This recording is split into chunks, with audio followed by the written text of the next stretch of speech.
How's it going, everybody? This is BeatTheBush. I just made a video about me selling out all my Bitcoins, including all the other kinds of cryptocurrencies. In that video, I read through and answered hundreds of comments, and in doing so, I noticed a general trend of arguments between Bitcoin bulls. So this is a video response of 10 of the most common things said against me selling all my Bitcoins. Before I get to that, this video is sponsored by NordVPN. Personally, I've been looking for a VPN service and NordVPN came to me and allowed me to try out their services. Why do you even need VPN? Because anytime that you visit a website, they know your IP address. Without VPN, your internet service provider will essentially know everything that you transmit over the network. They would know the contents of what you transferred. They will know exactly what went through. You can actually get this deal for a really competitive price. This comes out to about $2.75 a month. This is, of course, if you buy their service at 3 years at a time and you use my code BTB for Beat the Bush. Now, the number one thing said in response of me selling out all my Bitcoin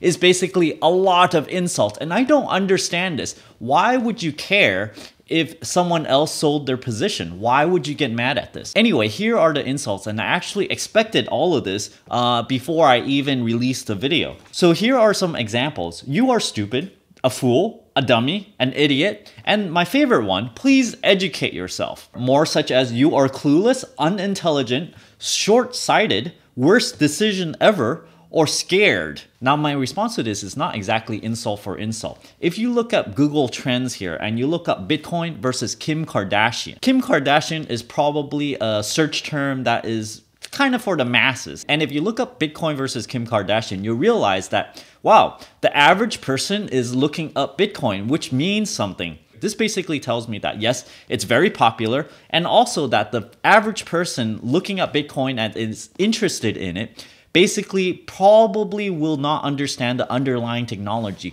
not knowing how blockchain technology actually works. The second argument most used against me selling Bitcoin is less than 1% of population knows about Bitcoin, so it cannot be a bubble. So therefore, it can only be a bubble if 100% of the market participates or something close to it. This is assuming that at some point, 100% of the market will own Bitcoin. If it ever comes to pass, it basically means it's taken over and all the other currencies probably won't mean a thing anymore. So this is usually a response of me talking about Bitcoin, kind of relating it to tulips. Tulips was a bubble, and they're trying to argue that Bitcoin is not a bubble. The point here is that the tulip bubble happened even though a very small fraction of the population participated in it. Even if only less than 1% of the population is participating in buying into Bitcoin, it can still be a bubble even with limited participation. Another argument is that Bitcoin has a limited amount of it, so it's kind of like gold. There's a finite amount of it, and for gold, they're only digging up a very limited amount of it every single year.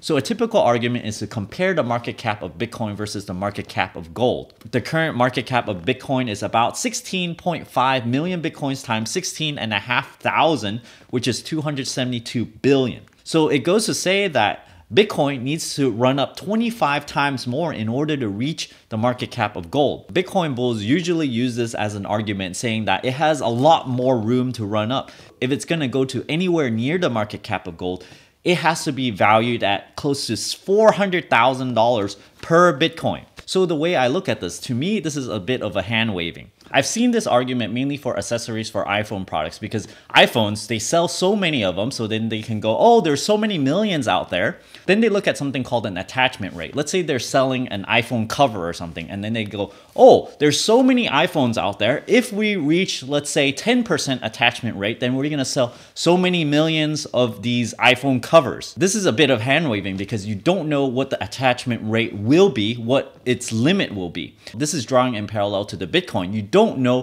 what the full market cap is going to be. You can't look at gold and look at the market cap and then go, oh, it's going to be just like gold, or maybe it will be half of as much as gold. The fourth argument is that US dollars and other fiat currency essentially loses money over time due to inflation, about 2 to 3% every year. Me changing all my Bitcoin into United States dollar essentially means that as soon as the money just sits there, it's going to lose value over time. However, I see this as less of a risk because it's so volatile, it may go down by a lot in the short term. So I would rather sit on my United States dollar for the next year and lose 2 to 3% and wait for Bitcoin to come down, I don't know, 80% or something, if it ever happens, then I would be far better off in exchanging all my Bitcoin into fiat currency, of course. Now, if you don't believe that it's in a bubble and that, the sky is the limit here and it'll keep on going up, then yeah, of course, I'm going to be losing 2 to 3% versus if you keep it, you're going to gain, 10 times the amount that you have in there from right now. It's not like tulips. It's not like the .com bubble, nor is it like Beanie Babies. It's not a bubble. This is a new paradigm. For this argument, please look at my favorite economic bubble chart.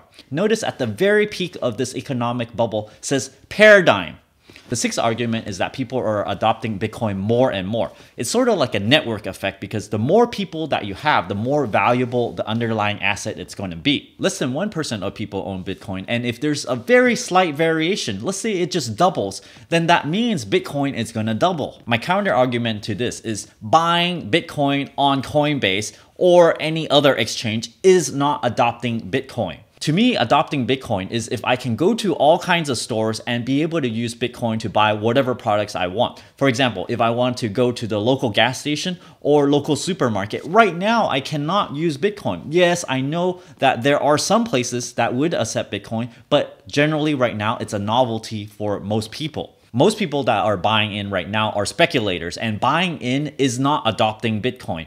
Adopting Bitcoin is when you can actually use it as a utility more than just buying it for the price gains in the future. Another argument against me selling my Bitcoin is to point out the obvious things that Bitcoin and Tulip is not exactly the same. There are countless things that a Bitcoin is different from tulips, of course. I obviously know that tulips is a flower, Bitcoin is the digital currency. Now you can argue if it's a currency or not, but the only comparison I'm making between the two is the rapid price gains. I'm not saying Bitcoin is like a flower, obviously. People like to point out other attributes such as a Bitcoin has blockchain technology. Yes, it has all these new fancy bells and whistles, but the only thing I'm comparing between the two is the price gains. I'm not comparing, the utility of it or anything. I'm looking only at the price.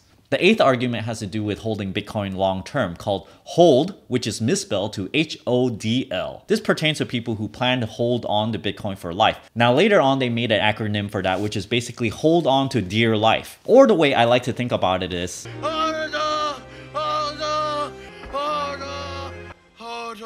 now, why is there a parallel to this scene here? Because Holdor, he was holding the door even though he was getting stabbed to death. Basically, this is what people are going to do when they're holding for Bitcoin. They're going to hold on forever and they're going to get stabbed to death as the bubble pop, basically losing all their assets. Now, what I see in the comment section is that people repeat this almost like a religion. It's scary. The ninth argument is a bit scary to me because sometimes people say they like to park their money in Bitcoins because it is deflationary. Yes, strictly speaking, it may be because there's a limited amount of Bitcoin, but the volatility just kind of kills it for me. Most fiat currency has the property that it's pretty stable. However, it loses a little bit of value every single year, about 2 to 3%. Although Bitcoin can gain a lot of people a lot of money recently, I do think that it is in a bubble and people can lose a lot of money, within a week, 80% even. The point here is that Bitcoin is very, very volatile, so you better hold on tight.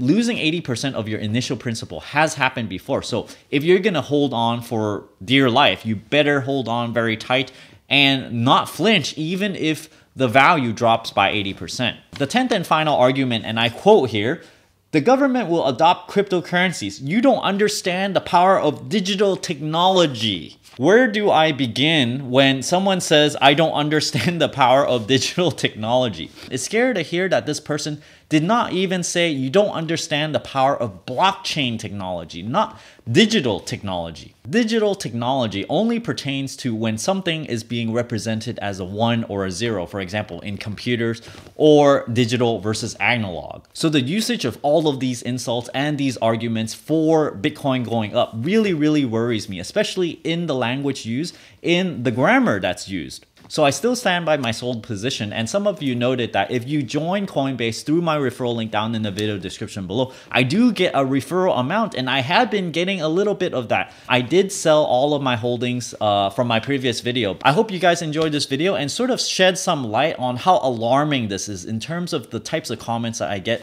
the basic delusion of these comments, and the actual use of the word paradigm is actually very, very frightening. Don't forget to give me a like on this video, comment down below. Let me know if you agree with my opinions, or if you want to leave a hate comment, please leave something more unique than the ones that I keep on reading. If you're interested in supporting this channel, check out my Coinbase referral link down in the video description below, or you can check out my Audible link down in the video description below, where you can get a free audiobook. And if you don't like this audiobook, you can cancel the subscription before it expires, and you can still keep this audiobook and still help benefit this channel. I also have a Patreon over here where you can support my channel directly, and you can get perks such as help with your credit score or help with your finances. And as always, don't forget to subscribe to my channel over here and click that bell icon next to the subscribe button so that you get a new notification whenever I upload a brand new video. Thanks for watching.